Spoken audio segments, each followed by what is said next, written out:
Hey everyone, my name's the Ragamuffin Man, and today we're going to talk about banning cards in Flesh and Blood. So, on Twitter over the last week or so, a lot of people have been very angry at some cards that are really showing up in a lot of decks post-Outsiders. And so there has been a bit of a groundswell movement for the banning of Premeditate, Codex of Frailty, and Fyendal's Spring Tunic.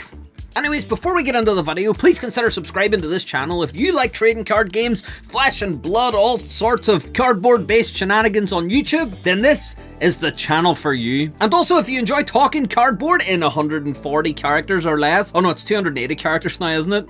I don't know, Twitter's a bit of a dumpster fire these days. Anyways, you can follow me on Twitter on the little link that's on screen now. And one more thing, I have a little update on the channel, just some things that I'm planning, but update videos usually tank channels, so I'm going to put a little link in the description for a little unlisted video of me just talking about the channel, really. So if you're interested in channel updates, you can just click on that link down there. If not, then yeah, let's get into the video. So the three cards that are currently on the hit list for Flesh and Blood fans at the moment are Premeditate, Codex of Frailty, and Fyendal Spring Tunic. Now, Spring Tunic, I'll talk about that slightly separately, but mostly the reason why the people are angry at Premeditate and Codex of Frailty is because they've been showing up in a lot of Azalea lists post-Outsiders, and yeah, people are just having a bad time with them, really. If you watch any games recently post-Outsiders, especially a lot of the invitational tournaments that have been happening all over YouTube, then yeah, you'll notice that these cards are the bane of everyone's existence. Azalea is putting both of these cards to great use to just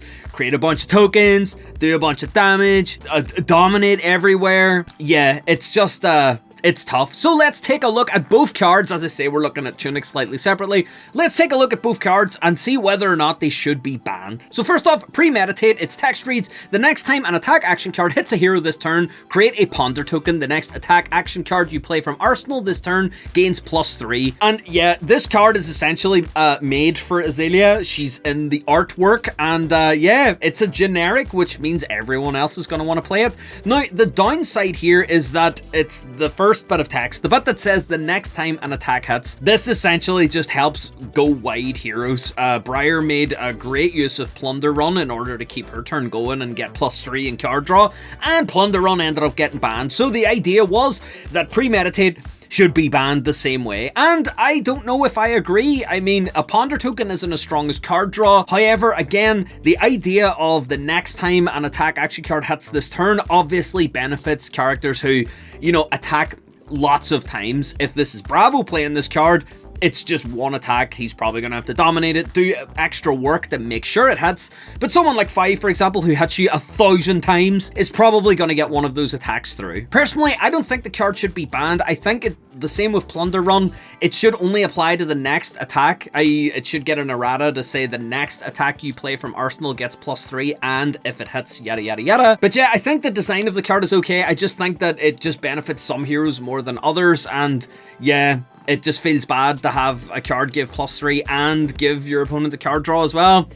Yeah, it's just a bit sucky. The next card on the hit list is the Codex of Frailty, which reads, each hero puts an attack action card from their graveyard face down into their arsenal. Each hero that does discards a card. Create a ponder token under your control and a frailty token under each opponent's control with go again. So just a little behind the scenes on this one. I went into this video with the idea that I don't think Codex of Frailty should be banned, but the more I read into the rules on this card, my goodness, something needs to be done. I don't know if a ban would be too strong, but yeah, something still needs to be done. I think that this, the design, I can see what they were doing design-wise, but yeah, it's far too strong, and I'll explain why. So let's break down this card and see exactly what it means to have this played against you, which, from experience, feels bad. So first, it says each hero puts an attack action card from their graveyard face down into their arsenal. So this is something that has to happen. You 100% have to do it. If you have an empty arsenal zone and you have attacks, this is non-optional. You are forced to do this. Now, that doesn't sound too bad because it'll be like, yeah, put an attack from your arsenal, like, you know, into your arsenal. You're kind of getting that for free. The downside here is that then you have to discard a card because you did so. That feels terrible. If you have, say, 4 cards in hand, you have like a bunch of attacks, you know, you're thinking you're going to defend, play some cards. Now all of a sudden you have to lose one of those, a card goes into your arsenal and you can't defend with it. Now you're down to 3 cards in hand, which means you can't defend as effectively, which feels terrible against Azalea because if she hits you, you're going to get a bunch of tokens on your side of the board and it ruins your day. So if that wasn't bad enough where you've lost a card from your hand to defend with, you also have to create a frailty token for yourself. So your opponent is going to get a ponder token, which if they are, you know, attacking with that attack that they got into their arsenal, they are then going to have a token in order to replenish their arsenal at the end, but you don't get a ponder, no, you get a frailty token. And a frailty token says that your attack action card played from arsenal and weapon attacks have -1. So the attack that you got to choose from your graveyard and put into your arsenal now attacks for 1 less next turn. Also, it costs 0, which means that if your opponent has, say, resources floating, like Azalea has some resources floating, they play Codex of Frailty, it puts a card from their graveyard into their arsenal, they don't have to discard a card. The discard is not part of the additional payment. It's just if you have a card in your hand, you discard it, but if you don't, just ignore that part, it's fine. So yeah, that means that you might have to discard a card if this is played against you, but your opponent will use it as a way to sneak in an extra attack. Yeah, it feels terrible when this happens. I think Codex of Frailty is way too strong. The other ones aren't so bad. I mean, they can be used to the same effect, but Codex of Frailty has way too much synergy just built into the card itself that I think it just, yeah, something has to be done. And finally, Fyendal Spring Tunic. I'll not stick on this for too long because this comes up every time someone wants to ban a card, but essentially what happens is that someone goes, we should ban Codex of Frailty, and then someone in the comments goes, and Spring Tunic, and then someone goes, no, we should ban Premeditate, and then someone in the comments goes, and Spring Tunic, and it's just kind of what happens, is that every time someone wants a card banned, Spring Tunic just gets put on the chopping block. I think the only reason why is because of price. For anyone that doesn't know what Tunic does, it ticks up 1 every single turn, so when it has 3 tokens on it, you can then remove those 3 tokens and you get a free resource. Yeah, it's not the worst. I mean, it feels nice whenever you get your Tunic counter up. It enables a lot of turns. But yeah, ultimately it's because of the card's price. At the moment, Fyendal Spring Tunic has been printed, I think it's 4 times total. There's the WTR print, which is over £200 at the moment in the UK.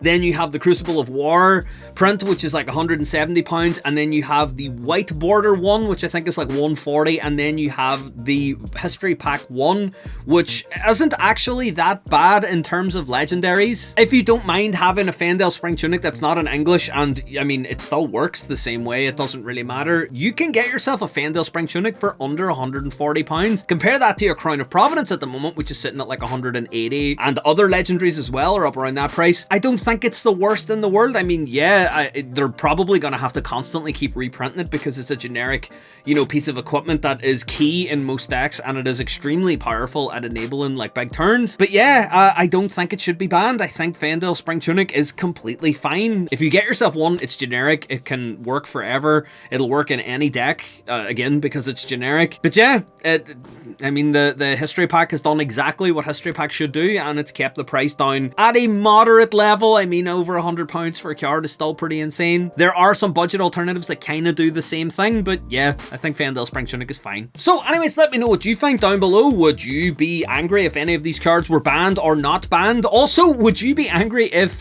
Codex of Frailty was banned and then you pulled like the lovely Marvel card only to, you know, not be able to play it? Anyways, if you like this video, make sure to like and hit that subscribe button to stay up to date on all things Flesh and Blood. And also, if you like your Flesh and Blood slightly more bite-sized than a YouTube video, make sure to follow me over on Twitter. Anyways, thanks for watching this video, and I'll see you guys next time.